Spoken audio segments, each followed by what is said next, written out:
సరే ఇక్కడున్న ఓన్లీ గ్రీన్స్‌తో ఈ ఫుడ్‌తోనే డయాబెటిస్ క్యూర్ అయిపోతుంది అంటున్నారు. హ్మ్. అంటే పర్మనెంట్‌గా. నార్మల్‌గా ఎంత మెడిసిన్ తీసుకున్నా క్యూర్ అవ్వంది. దీంతో ఎలా క్యూర్ అవుతుందంటారు? దీనితోటంటే అదే గదా! ఇప్పుడు జబ్బులు ఎక్కడి నుంచి వస్తున్నాయంటే మరి డాక్టర్లు గూడా చెప్తారు గదా! లైఫ్ హ్మ్. స్టైల్ మార్చుకోండి. మళ్ళీ స్ప్రౌట్స్ తినండి, పచ్చి తినండి, కూరగాయలు తినండి, జ్యూసులు తాగండి. ఇదే గదా హ్మ్. చెప్తారు. హ్మ్. మరి ఇది అదే గదా! అది మిస్ అయిపోయి మనం దానికెళ్ళాం కాబట్టి ఆ జబ్బులన్నీ వచ్చినియి. హ్మ్. మళ్ళీ ఇక్కడికి తీసుకొస్తే జబ్బులన్నీ ఇక్కడ రివర్స్ అయిపోతాయి గదా! ఓకే. అంతే గదా! ఆ! కాపోతే కొన్ని సిస్టమ్‌లో రివర్స్ కావు. ఒకసారి వస్తే పోవు ఇట్లాంటివి ఉంటాయి గదా! కానీ హ్మ్. ఇక్కడ అది గాదు. హ్మ్. కంపల్సరీ రివర్స్ అయితాయి. 80, 90% రివర్స్ అయిపోతాయి. ఓకే. కొంతమందికి ఎక్కువ టైం మీ ఇచ్చిన కోర్సు టైం కన్నా, డ్యూరేషన్ కన్నా ఇంకెక్కువ టైం పడతది. ఓకే. అంతేగాని తగ్గకుండా ఉండే సమస్య లేదిక. హ్మ్. అట్లా. అంటే ఓన్లీ ఫుడ్ తింటే సరిపోతుందా? దీంతో పాటు ఏమైనా ఎక్సర్‌సైజ్ కానీ, ఇంకేమైనా మెయింటెనెన్స్ చేయాల్సుంటుందా?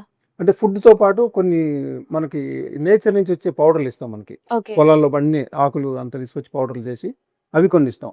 కొంతమందికి షుగర్ ఉన్నోళ్ళకి ముఖ్యంగా. హ్మ్. షుగర్ ఉన్నోళ్ళకి మాత్రం ఇవి, అవి అన్నీ కలిపి కాంబినేషన్‌తోని ఇస్తాం. హ్మ్. అంటే ఫాస్ట్ రిజల్ట్ వచ్చిద్ది. హ్మ్.